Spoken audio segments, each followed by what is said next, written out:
அனைவருக்கும் வணக்கம். பள்ளிக்கல்வித்துறையில் பணியாற்றி வரும் அமைச்சு பணியாளர்களில் தகுதியுடைய நபர்களுக்கு பட்டதாரி ஆசிரியர்களாகவும் முதுகலை பட்டதாரி ஆசிரியர்களாகவும் பணி வழங்க வேண்டும் என்று நீதி அரசர் சுதீர்குமார் அவர்கள் கடந்த ஆண்டு தீர்ப்பு வழங்கியிருந்தார். இதனை செயல்படுத்தாத காரணத்தினால அவங்க நீதிமன்ற அவமதிப்பு வழக்கு தொடுத்திருந்தாங்க. இந்த வழக்கு இன்று 13ஆம் தேதி விசாரணைக்கு வந்தது. இதில் என்ன நடந்தது அப்படின்றத பார்க்கலாம். அதுக்கு முன்னாடி நம்முடைய சேனலை நீங்கள் சப்ஸ்கிரைப் பண்ணாமல் பார்த்துட்டு இருந்தீங்கன்னா தயவுசெய்து சப்ஸ்கிரைப் பண்ணி வச்சுங்க. இந்த வீடியோ உங்களுக்கு பிடிச்சிருந்தால் லைக் பண்ணிக்கோங்க. அதாவது கடந்த வாரத்தில் இந்த வழக்கு விசாரணைக்கு வந்தது. அந்த விசாரணையின் போது பள்ளிக்கல்வித்துறை செயலர் அவர்கள் நேரில் ஆஜராகலை. அவர் வெளியில் சென்றிருப்பதாகவும் சொன்னாங்க. ஸோ இன்று 13ஆம் தேதி எல்லாருமே நேரில் ஆஜராகணும். அதே போல் இந்த பணி நியமனம் தொடர்பான விவரங்களை சமர்ப்பிக்கணும். இல்லைனா அதாவது தண்டனை வழங்கவும் வாய்ப்பு இருக்குது அப்படின்ற மாதிரி நீதியரசர் சுதீர்குமார் அவர்கள் சொல்லியிருந்தார். எனவே இன்று காலை 7வது வழக்காக இந்த வழக்கு விசாரணைக்கு வந்தது. அப்போது பள்ளி கல்வித்துறை அதிகாரிகள் வந்து கொண்டிருப்பதாகவும் அதுவரை இந்த வழக்கினை பாஸ் ஓவர் செய்யணும் அப்படின்ற மாதிரி கேட்டிருந்தாங்க. வழக்கு பாஸ் ஓவர் செய்யப்பட்ட பிறகு சிறிது நேரத்திற்கெல்லாம் அதிகாரிகள் வந்த பிறகு இந்த வழக்கு விசாரணைக்கு எடுத்துக்கொள்ளப்பட்டது. அப்பொழுது பள்ளிக்கல்வித்துறை சார்பில் 151 அமைச்சு பணியாளர்களுக்கு பட்டதாரி ஆசிரியர்களாக பதவியை வழங்கி நேற்றைய முன்தினம் அதாவது ஆகஸ்ட் 11 அன்று அரசாணை வெளியிடப்பட்டிருப்பதாகவும் அது தொடர்பாக ஆசிரியர்களுக்கு உடனடியாக பணியில் சேர உத்தரவு பிறப்பிக்கப்பட்டிருப்பதாகவும் விவரங்களை சமர்ப்பித்தாங்க. ஸோ இதனைத் தொடர்ந்து இந்த அமைச்சு பணியாளர்கள் தரப்பிலிருந்து இந்த வழக்கினை 22ஆம் தேதிக்கு ஒத்திவைக்க சொல்லி கேட்டிருக்காங்க. ஏன்னா நாங்கள் எவ்வளோ பேருக்கு இந்த பதவி உயர்வு கொடுத்துருக்காங்க, அதெல்லாம் நாங்கள் சரி பார்த்துட்டு நாங்கள் சொல்கிறோம், அதுக்குள்ளே இந்த வழக்கை முடிக்கக்கூடாது அப்படின்ற மாதிரி கேட்டாங்க. அதனை ஏற்ற நீதிபதி அவர்கள் இந்த வழக்கை 22ஆம் தேதி ஒத்திவச்சிருக்காரு.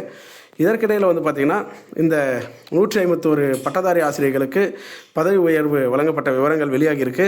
ஸோ இந்த ஆசிரியர்களுக்கு பதவி உயர்வு வழங்கி அந்த அரசாணையில் அவர்களுடைய பட்டியல் வெளியிடப்பட்டு அவர்களுடைய பள்ளிகளும் அவர்களுக்கு தெரிவிக்கப்பட்டிருக்கு. அதாவது ஒவ்வொருத்தரும் எந்தெந்த பள்ளியில் போயிட்டு அவங்க பணியில் சேரணும் அப்படின்ற விவரங்களும் வழங்கப்பட்டிருக்கு. இதில் பார்த்திங்கன்னா அவங்களுக்கு கவுன்சிலிங் அந்த மாதிரிலாம் வச்சு டைம் வேஸ்ட் பண்ணாமல் அரசாங்கம் உடனடியாக இந்த நடவடிக்கை எடுத்திருக்காங்க அப்படின்றத நம்ம பார்க்கலாம். ஸோ இதனால் பார்த்திங்கன்னா நிறைய பேருக்கு கேள்வி எழுந்திருக்கு. இது அவங்களுக்கு 517 பணியிடங்கள் கொடுக்க சொன்னாங்க ஆனந்த் வெங்கடேசன் அவர்கள். இதில் 151 தான் கொடுத்துருக்காங்க. அது மட்டும் இல்லாமல் இந்த வழக்குனால் பார்த்திங்கன்னா இந்த பணி நியமனத்தினால பிடிக்கான தடை ஆணை நீங்கி விட்டதா, பிடிக்கு பணி நியமனம் பண்ணுவாங்களா, இந்த மாதிரி பல்வேறு கேள்விகள் எழுந்திருக்கு. அதுக்கு எனக்கு தெரிஞ்ச ஒரு ஆன்சரை நான் சொல்லிடுறேன். அதாவது நீதி அரசர் ஆனந்த் வெங்கடேசன் அவர்கள் 517 பணியிடங்கள் பட்டதாரி ஆசிரியர்களுக்கு வழங்கணும்னு சொல்லியிருந்தார். ஆனால் அரசாங்கம் ரிவ்யூ பெட்டிஷனில் என்ன சொன்னாங்கன்னா, நாங்கள் அந்த நம்பர்ஸை தப்பாக கொடுத்துட்டோம், 517 தரணுன்றதை நாங்கள் தப்பாக கொடுத்துட்டோம், நாங்கள் தர வேண்டி இருப்பது 151 தான் அப்படின்றத சொல்லியிருந்தாங்க ரிவ்யூ பெட்டிஷனில். அதனை நீதிமன்றம் ஏற்க மறுத்து அந்த ரிவ்யூ பெட்டிஷனை டிஸ்மிஸ் பண்ணிட்டாங்க. ஆனால் தற்போது அரசாங்கம் பார்த்திங்கன்னா 151 பணியிடங்களை கொடுத்துருக்குறாங்க.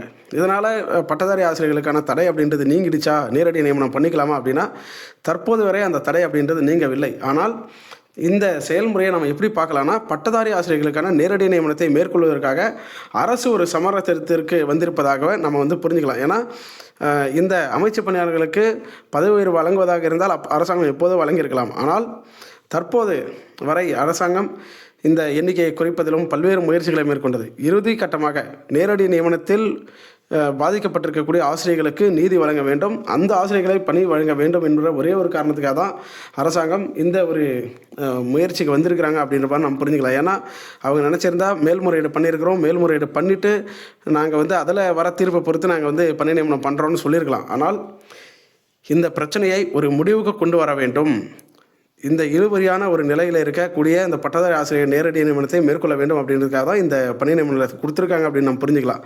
சரி, பணி நியமனம் பண்ணிட்டாங்க, உடனே டைரக்ட் ரெக்ரூட்மெண்ட் பண்ணுவாங்களான்னா அப்படி இல்லை.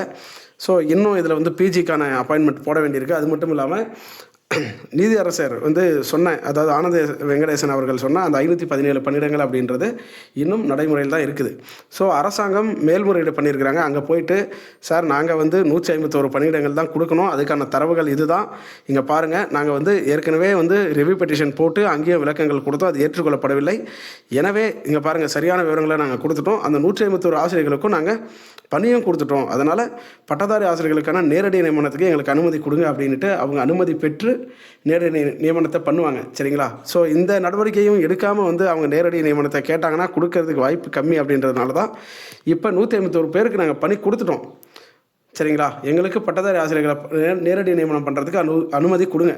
அப்படி அதில் ஏதாவது முரண்பாடு இருக்குது, எங்களுக்கு வந்து 517 பணியிடங்கள் தான் கொடுக்கணும் அப்படின்ற மாதிரி அமைச்சு பணியாளர்கள் கேட்டாங்கன்னா, சரிங்க சார், நாங்கள் இப்போதைக்கு கொடுத்துருக்கோம் இவ்வளோ பேருக்கு, இதில் இருக்க பிரச்சனையெல்லாம் சால்வ் ஆகட்டும், அதுக்கப்புறம் நாங்கள் அதை கேஸ் முடிவை பொறுத்து அதே நாங்கள் கொடுக்குறதா என்னன்னு முடிவு பண்ணிக்கிறோம். ஆனால் இப்போதைக்கு நாங்கள் நேரடி நியமனம் பண்ணுறோம் அப்படின்ற மாதிரி அரசாங்கம் முன்வைப்பதற்கான ஒரு தார்மீக உரிமை அரசாங்கத்துக்கு ஏற்பட்டிருக்கு அப்படின்னு நம்ம புரிஞ்சுக்கலாம்.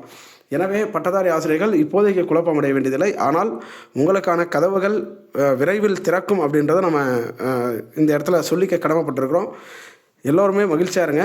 அதே போல் அமைச்சு பணியாளர்களுக்கும் இந்த நம்ம வீடியோ மூலமாக இந்த நீண்ட நாட்களுக்கு பிறகு, கடுமையான போராட்டங்களுக்கு பிறகு பணி வாங்கி இருக்கக்கூடிய உங்களுக்கும் நம்முடைய சேனல் சார்பாக வாழ்த்துக்களை தெரிவிச்சுக்கிறோம். அதே போன்று பட்டதாரி ஆசிரியர்களும் விரைவில் பணி நியமனம் பெற்று நேரடி நியமனத்தில் பணியில் சேர வேண்டும் என்பதும் நம்முடைய இறைவனிடம் வேண்டி விரும்பி கேட்டுக்கொள்கிறோம். மற்றொரு பயனுள்ள வீடியோவில் சந்திப்போம். Part time job related interested இருக்கவங்க இந்த ஸ்க்ரீனில் தெரிகிற நம்பருக்கு மெசேஜ் பண்ணுங்கள். நம்முடைய வாட்ஸ்அப் சேனல், டெலிகிராம் சேனலில் நீங்கள் இது வரைக்கும் ஜாயின் பண்ணலன்னா ஜாயின் பண்ணிக்கோங்க. அப்டேட்ஸ் எல்லாமே உங்களுக்கு வந்து சேரும். நன்றி, வணக்கம்.